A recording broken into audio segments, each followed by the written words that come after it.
एक महिला दो मजदूरों से बातचीत कर रही थी। बातचीत के दौरान उनसे कहती कि भैया हमारा थोड़ा सा काम है, क्या काम कर दोगे?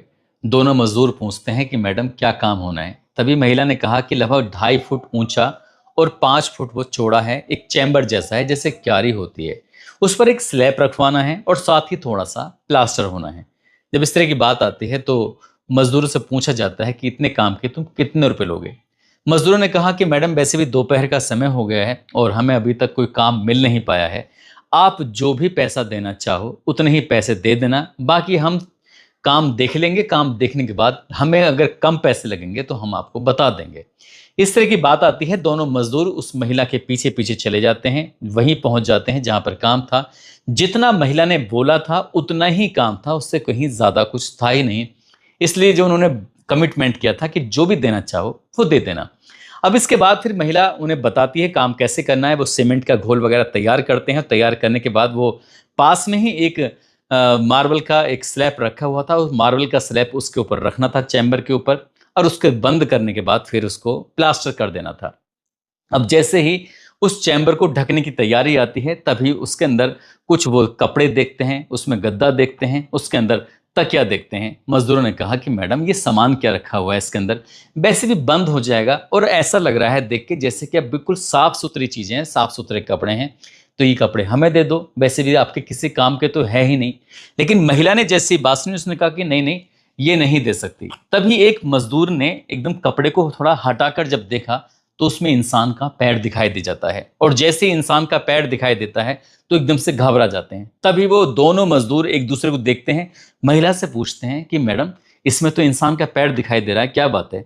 तो महिला ने कहा कि ये मेरे पति हैं, पति मेरे मर चुके हैं और उनकी मैंने ये समाधि बनवानी है, तो इसलिए आप अपना काम करना शुरू कर दीजिए। वैसे मेरे पति की इच्छा थी कि आप मुझे अपने से दूर मत भेजना, मुझे अपने करीब रखना, इसलिए मैंने ये चैम्बर बनवाया था, इसलिए मैंने ये क्यारी नुमा बनवाया था।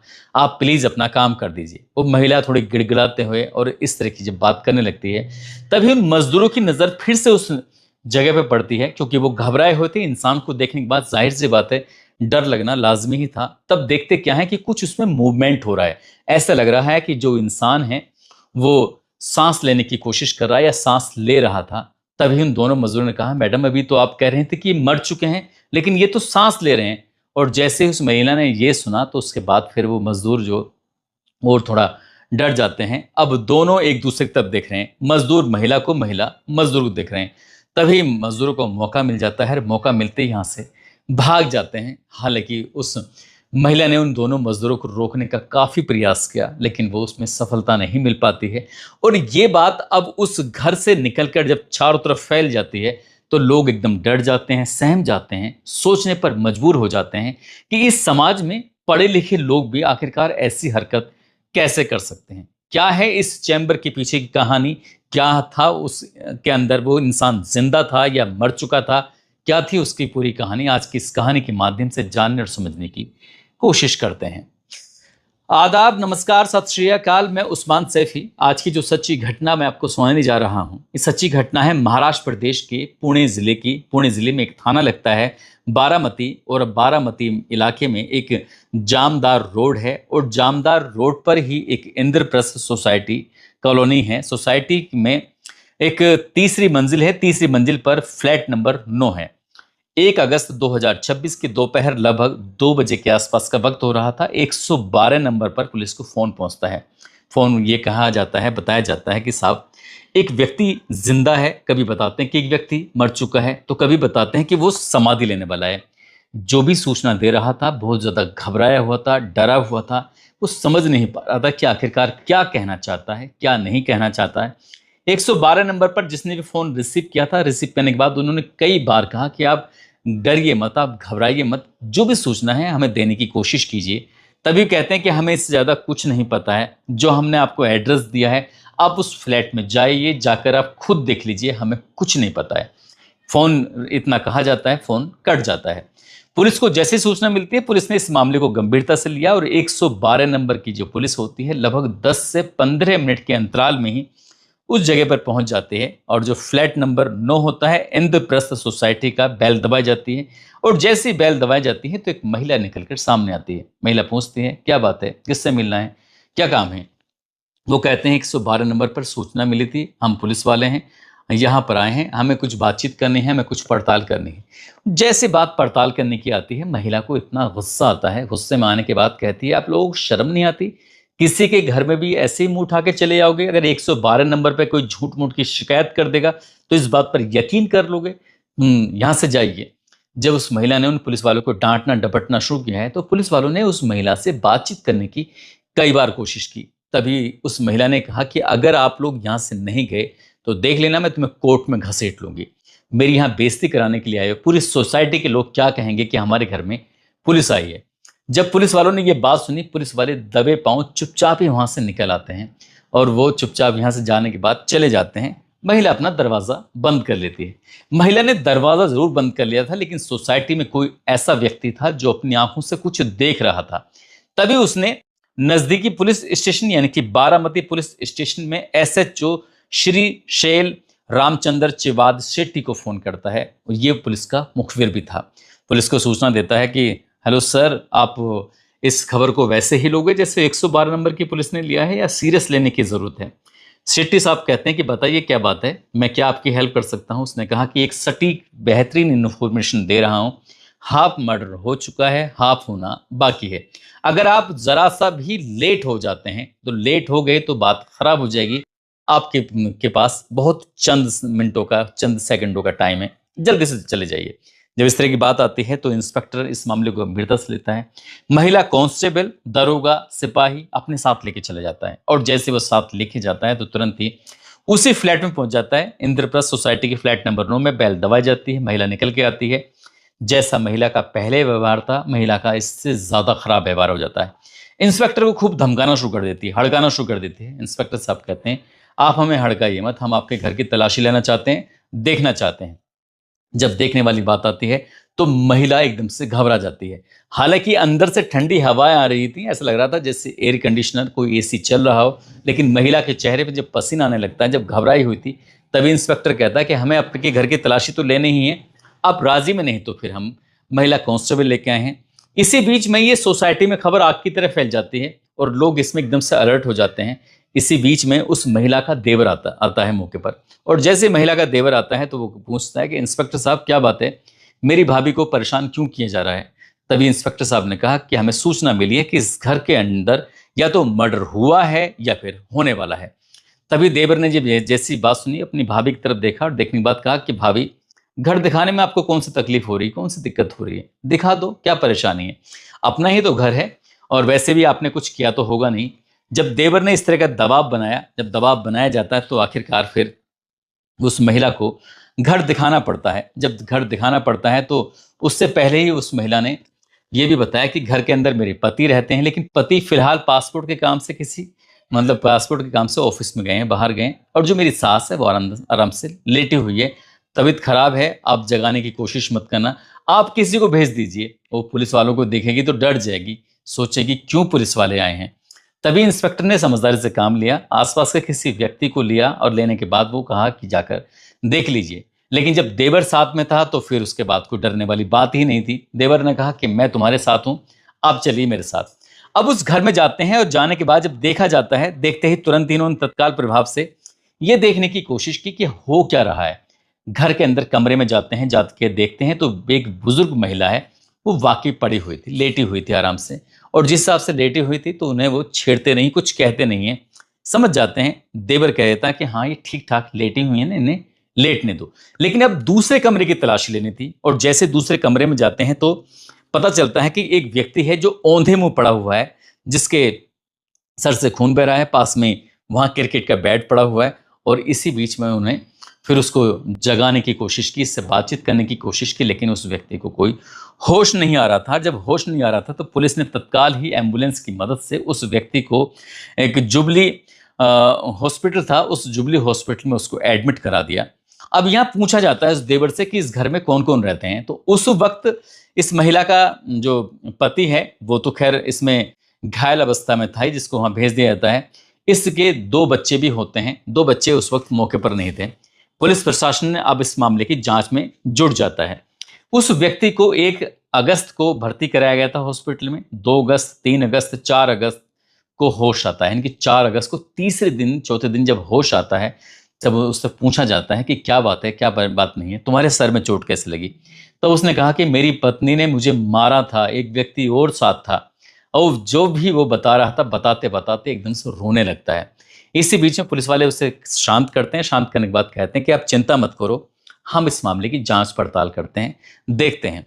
अब वो पुलिस ने जब जांच पड़ताल करना शुरू किया है तो प्रवीण प्रकाश जगताप जिसका नाम होता है, उम्र जिसकी 41 साल के आसपास होती है, वो मशहूर कंपनी में इंजीनियर के तौर पर काम कर रहा था। 10 साल पहले उसकी शादी होती है शर्मिला जगताप नाम की एक महिला से, जो कि बी फार्मा का पढ़ी लिखी थी।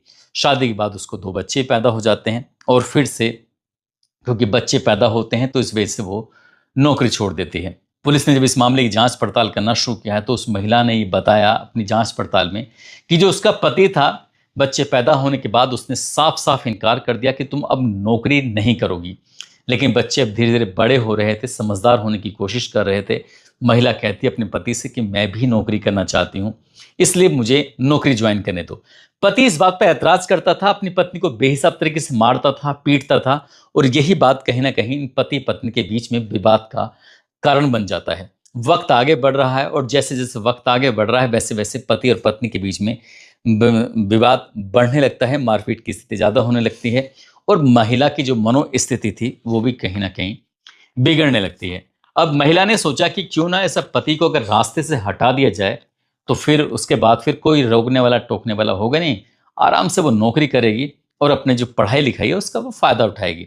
तो सबसे पहले ऐसे बताया जाता कि 13 और 14 जुलाई को उसने अपने पति को मारने की कोशिश की थी, लेकिन उसमें कोई नो रिजल्ट आता है और वो इस नो रिजल्ट में फिर वो आगे कुछ प्लान करती है। उसने सोचा कि कुछ ऐसा प्लान किया जाए जिससे क्या आदमी की हत्या भी हो जाए, मारा भी जाए और इस बात का किसी को पता भी ना चले। पति के रहते हुए ही उसने अपने पति से कहा कि देखो, बालकनी का थोड़ा सा हिस्सा है, खाली रहता है, मुझे पेड़ पौधों से कितना प्यार है, क्यों ना हम एक छोटा सा चैम्बर बनवाएं और उस चैम्बर में हम आराम से पेड़ पौधे लगाएंगे, हरियाली होगी तो कितना अच्छा लगेगा।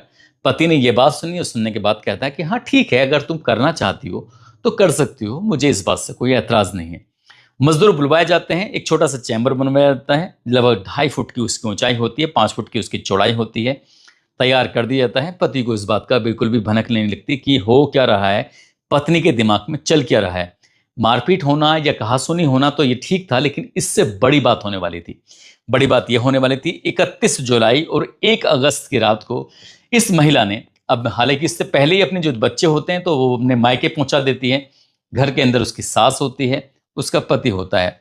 सास कहीं जग ना जाए इसलिए सास को भी उसने खाने में नशीली दवाइयां मिलाकर दे दी और उसने पति को भी अपने नशीली दवाइयां मिलाकर दे दी है जूस के अंदर। पति जैसे ही जूस पीता है उसके बाद वो बेहोशी की हालत में हो जाता है और जैसे ही बेहोशी की हालत में होता है उसके बाद क्रिकेट का बैट उठाती है और बैट उठाने के बाद एक के बाद एक अपने पति के सर में मारना शुरू कर देती है। और जैसे पति को मारती है तो उसके बाद फिर पति बेहोश हो जाता है, उसके सर से खून बहने लगता है। उसने पति की नब्ज को टटोलने की कोशिश की, हिलाने डुलाने की कोशिश की, पति ऐसा लग रहा था जैसे क्या मर चुका है। उसके बाद उसने अपने पति को चादरों में लपेटा, वहां पर चैम्बर में गद्दा रखा, गद्दा रखने के बाद उसको खींच खांच कर किसी तरकीब से जाकर उसके अंदर रख देती है और जो बाकी कपड़े होते हैं उस कपड़े को ढक देती है। अब उसने पहले से ही स्लैब का इंतजाम कर रखा था, जो जैसे मार्बल का स्लैब होता है, लेकिन वो भारी था। मजदूर लाके पहले रख तो गए थे उसको, लेकिन वो महिला अकेली उठा नहीं पाती है और जैसे उठा नहीं पाती है तो वो परेशान हो जाती है। 1 अगस्त 2026 के दोपहर का समय हो रहा था, तभी उसने सोचा कि क्यों ना 2 मजदूरों को बुलाया जाए। मजदूरों के पास जाती है, उन मजदूरों के पास काम नहीं था, उनके काम की जरूरत थी। उनसे बातचीत तय कर ली जाती है। मजदूरों से बताया जाता है कि थोड़ा सा प्लास्टर करना है और ये स्लैब उठा के ऊपर रखना है, बाकी कुछ भी नहीं करना है। मजदूर पहुंच जाते हैं और जब मजदूर जाते हैं तो उन्हें कपड़े पसंद आ जाते हैं, नए कपड़े होते हैं। बस ये सोच कर कि देखो मैडम, आप इन कपड़ों को वैसे भी इसके अंदर पैक कर रही हो, अगर हमें दे दोगी तो क्या जाएगा आपका। तभी महिला कहती है नहीं नहीं, मैं नहीं दे सकती। मजदूरों को दिखाई दे जाता है पैर, और जब पैर दिखाई देता है तब महिला से पूछा जाता है तो महिला कहती है कि मेरा पति मर चुका है, मैं उनकी समाधि बना रही हूँ, उनकी अंतिम इच्छा है, अंतिम इच्छा पूरी कर रही हूँ, भैया हो सके तो अंतिम इच्छा पूरी करवा दीजिए। लेकिन उस जगह को और गौर से देखते हैं तो वो व्यक्ति जिंदा था, सांस ले रहा था और जैसे सांस ले रहा था तब उन लोगों ने पूछा तो उस महिला ने कहा, नहीं नहीं, ये मरने की बात तुमने शायद गलत सुनी होगी, ये जिंदा हैं और ये जीते जी समाधि लेना चाहते हैं। तभी मजदूर भागते हैं, पुलिस को 112 नंबर पर फोन कर रहे थे। मजदूर थे, ज्यादा पढ़े लिखे नहीं थे, लेकिन आज सोशल मीडिया के माध्यम से उन्हें बहुत सारी जानकारी थी। 112 नंबर पर फोन जरूर करते हैं, लेकिन पुलिस तक बात पहुंच जाती है और पुलिस 112 नंबर वाली समझ नहीं पाई, महिला इतनी चालाकी से अपना काम कर गई थी। लेकिन जब बात एसएचओ तक पहुंचती है, एसएचओ ने इस महिला से जब पूछताछ करना शुरू किया है, तब पता चला कि वो महिला अपने पति का मर्डर करना चाहती थी। 13 और 14 जुलाई वाली बात जो आती है, पास में कुल्हाड़ी भी पाई जाती है। अभी बहुत सारे पहलू हैं, पुलिस बहुत सारे पहलुओं की जांच पड़ताल करना चाह रही है। पति को होश आ जाता है, पूरी कहानी बयां करता है। जो बयां कर रहा था तो वो फूट फूट कर बहुत ज्यादा रोने लगता है। बार बार वो एक ही बात कर रहा था कि मेरे पत्नी के साथ कोई और व्यक्ति था। क्या वाकई और व्यक्ति था या नहीं था, ये तो खैर पुलिस की जांच के बाद स्पष्ट हो सकेगा। लेकिन फिलहाल पुलिस ने उस महिला को गिरफ्तार किया। गिरफ्तार करने के बाद उसको जेल भेजा और 5 अगस्त 2026 को इस मामले में एक एफआईआर भी दर्ज कर ली जाती है उस व्यक्ति के पिता की तहरीर के आधार पर। इस घटना ने पूरे इलाके में सनसनी फैला दी। पूरी सोसाइटी में लोग डरे हुए हैं और सहमे हुए ये सोचने पर मजबूर हैं कि आखिरकार वो महिला कर क्या रही थी, क्यों वो अपने पति को मारना चाहती थी। सिर्फ इसलिए कि वो उसका पति उसको नौकरी नहीं करने दे रहा था, सिर्फ इसलिए कि वो उसको मारता पीटता था, या सिर्फ इसलिए कि इस तरह की खबरें आजकल बहुत ज्यादा चल रही हैं कि महिलाएं अपने पति को मार रही हैं। लेकिन ये पति बड़ा ही भाग्यशाली निकला, बहुत ही लकी निकला कि ये मरने से पहले जीवित हो गया। नहीं तो जिंदा आराम से उस में दफन हो जाता और फिर वो कितना ही चीखता, कितना ही चिल्लाता, उसका कभी पता नहीं चलता। लेकिन भला हो उस व्यक्ति का जो सोसाइटी में था, उसकी नजर पड़ जाती है उस चैम्बर पर, उस क्यारी पर, क्योंकि 112 नंबर की पुलिस तो फेल हो चुकी थी। तब उसने थानेदार को फोन किया और थानेदार को फोन करने के बाद पूरी कहानी बयां की, तब ये लोगों के सामने आए। दोस्तों, इस पूरे घटनाक्रम को सुनाने का उद्देश्य किसी को परेशान करना नहीं है, किसी का दिल दुखाना नहीं है, बल्कि आपको जागरूक करना है, आपको सचेत करना है। आप जहां भी रहें अपना ख्याल रखें, सुरक्षित रहें। जय हिंद, जय भारत।